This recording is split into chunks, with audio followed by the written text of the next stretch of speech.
Hello friends, आज हम बनाते हैं बटाका स्प्रिंग रोल या फिर आलू के स्प्रिंग रोल्स। मार्केट में बहुत मिलते हैं और टेस्टी बहुत लगते हैं, लेकिन मार्केट का खा खा के जब हम परेशान हो जाते हैं तो फिर हम घर पर ट्राई कर सकते हैं इसको। सबसे पहले मैंने ले लिए हैं यहाँ पर 2 आलू। सबसे पहले ट्राई करना है आपको तो 2 आलू से ट्राई करें, 1 या 2 आलू से। तो मैं यहाँ पर 2 आलू ले रही हूँ। इनको मुझे छील लेना है। सबसे पहले छील कर मुझे इस तरह से काट लेना है। इस तरह से मैंने यहाँ पर काट कर आलू को रख लिया है, बारीक बारीक जैसे चिप्स होते हैं ना आलू के, बिल्कुल सेम वैसे इस तरह से हमने इसको कट करके यहाँ पर रख लिया है। तो ये इस तरह से यहाँ पर हमारे पास कटे हुए आलू हैं, बिल्कुल बारीक बारीक राउंड राउंड काटना है छील कर। बिल्कुल जितने पतले हो सकते हैं ना मैक्सिमम उतने पतले काट लेने हैं, क्योंकि जितने ज़्यादा पतले होते हैं ना उतने ज़्यादा क्रंची बन जाते हैं और उतना ज़्यादा ही मतलब उतना ही कम फ्राई होने में टाइम लगता है। तो इस तरह से हमको ये चिप्स की तरह काट लेने हैं। ऐसा नहीं मतलब बहुत बिल्कुल पतले काटेंगे तो आलू बीच में से कट भी जाएगा, टूट भी जाएगा, इसलिए थोड़ा सा थिक चलेगा। ठीक है, इनको हमको पानी में डालकर रखना है थोड़ा सा, क्योंकि हम प्रिपरेशन करेंगे तब तक आलू अगर हवा के कांटेक्ट में आएंगे तो काले पड़ जाएंगे, तो इसलिए पानी में डाल के रखें ताकि काले ना पड़े। अब बारी आती है बटाका स्प्रिंग रोल का जो है बैटर बनाने की। इतना आसान है इसको बनाना, इतना आसान है, मतलब सिर्फ 3 चीज़ों की रिक्वायरमेंट होती है इसमें और उसी से ये बनकर रेडी हो जाता है। बहुत इजीली बन जाता है, मतलब ज़्यादा दिमाग लगाना है नहीं, जब मन किया बस खटाक से बन जाते हैं ये। तो सबसे पहले ये मैंने यहाँ पर लिया है बेसन। बेसन की क्वांटिटी थोड़ी ज़्यादा रहेगी, यहाँ पर बेसन लिया है हमने, है ना। और बेसन के बाद यहाँ पर कॉर्नफ्लोर मतलब कि मक्के का आटा। मक्के का आटा ना हो तो चावल का आटा भी चलेगा। अगर चावल का आटा ना भी हो तो चावल को आप जो है मिक्सर में पीस कर भी आटा बना सकते हैं।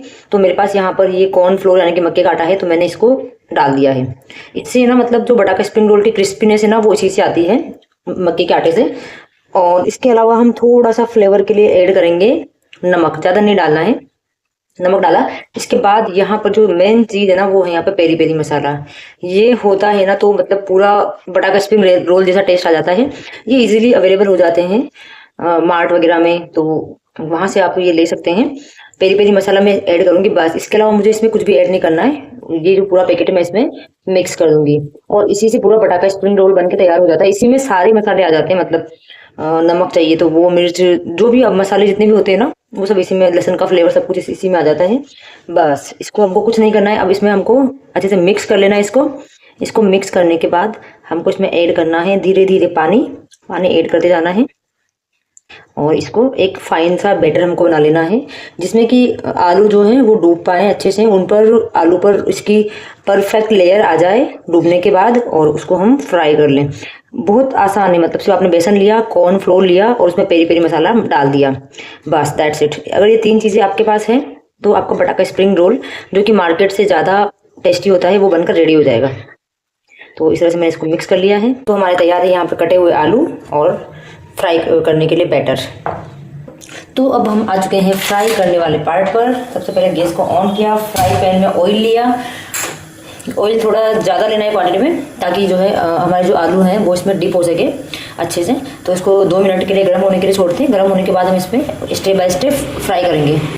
अब ऑयल गर्म हो चुका है और अब हम आ गए हैं इस बटाका स्प्रिंग रोल के सबसे इम्पोर्टेंट पार्ट पर, सबसे रिस्की पार्ट पर। तो यहाँ पर आकर बस, अगर बटाका स्प्रिंग रोल जो है यहाँ पर आकर अच्छे से फ्राई हो गई ना तो बस अच्छे बन गए हैं, और अगर यहाँ पर आकर थोड़ी भी गड़बड़ हुई ना तो वो उनका टेस्ट खराब हो जाता है। यहाँ पर हमने ये आलू को लिया है और आलू को अच्छे से डिप कर लेना है। अच्छे से डिप होने के बाद हम इसको डालेंगे फ्राइंग पैन में। एक एक करके इस तरह से सभी को डालते जाना है। दूसरा हमने आलू लिया और इसको डिप किया और इसको हमने डाला फ्राइंग पैन में। इस तरह से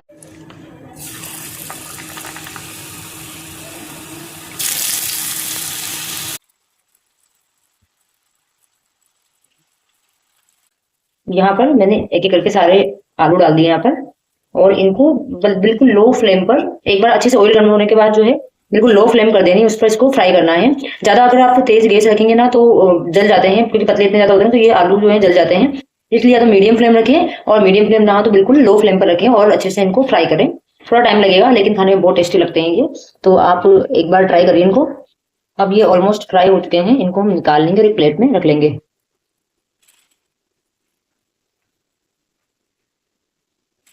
अब ये हमारे ऑलमोस्ट सभी बटाका स्प्रिंग रोल्स बनकर रेडी हो गए हैं।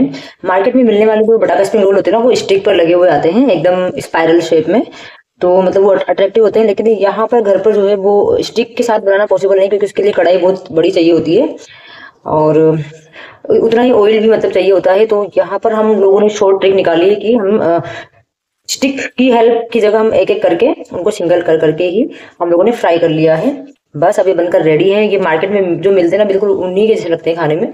मैं स्पेशली मेरे बच्चे जो है उनके लिए बनाती हूँ, क्योंकि वो जब भी मार्केट में जाते हैं तो उनको बटाका स्प्रिंग रोल को खाने की जिद करते हैं, और मैं हमेशा अवॉइड करना चाहती हूँ, क्योंकि मार्केट का हमको पता नहीं कि ऑयल कैसा है, उनके पास मसाला किस तरह का डाला हुआ है, कितना पुराना उनके पास बैटर है। तो फिर इसीलिए मैंने घर पर ही इसका सोल्यूशन निकाला कि घर पर ही बनाया जाए बच्चों के लिए। तो जब भी वो मांगते हैं तो मैं घर पर बनाकर खिला देती हूँ। टेस्ट में बिल्कुल सेम है, टेस्ट में बिल्कुल भी फर्क नहीं आएगा। तो अब हम इनको करेंगे सर्व। मैंने प्लेट में डाल लिया इनको, और मेयोनीज के साथ आप ले सकते हैं, केचप के साथ भी ले सकते हैं। मेयोनीज के साथ थोड़ी ज़्यादा टेस्ट अच्छा आता है, और जिनको केचप पसंद है वो केचप के साथ भी ले सकते हैं। तो उन्हीं से ये दोनों के साथ ही बटाका स्प्रिंग रोल बहुत अच्छे लगते हैं। तो मैं चाहती हूँ कि एक बार आप ज़रूर ट्राई करें घर पर और खाएं, और मुझे बताएं कि मतलब वाकई में ये कैसे लगे। इसमें थोड़ा सा मतलब बेसन की क्वांटिटी ज़्यादा और मक्के का जो आटा है उसकी थोड़ी सी कम, मतलब ऑलमोस्ट सेम ही रहते हैं, इक्वल ही रहते हैं, लेकिन थोड़ा सा बिल्कुल थोड़ा सा अंतर रखना पड़ता है इसमें। तो सिर्फ इसमें हमने आलू को जो है राउंड राउंड काट लिया, उसके बाद पानी में डाल के रख लिया। इसके बाद हमने जो बैटर बनाया उसमें सिर्फ हमने बेसन लिया है और मक्के का आटा लिया है, उसमें हमने पेरी पेरी मसाला डाल दिया है। बस इतना ही करना है। इतना करने के बाद आपको जैसे पकोड़े तलते हैं वैसे तल देना है। इसमें क्या होता है ना कि जो कॉर्नफ्लोर होता है, मक्के का आटा, उससे क्रिस्पीनेस आ जाती है।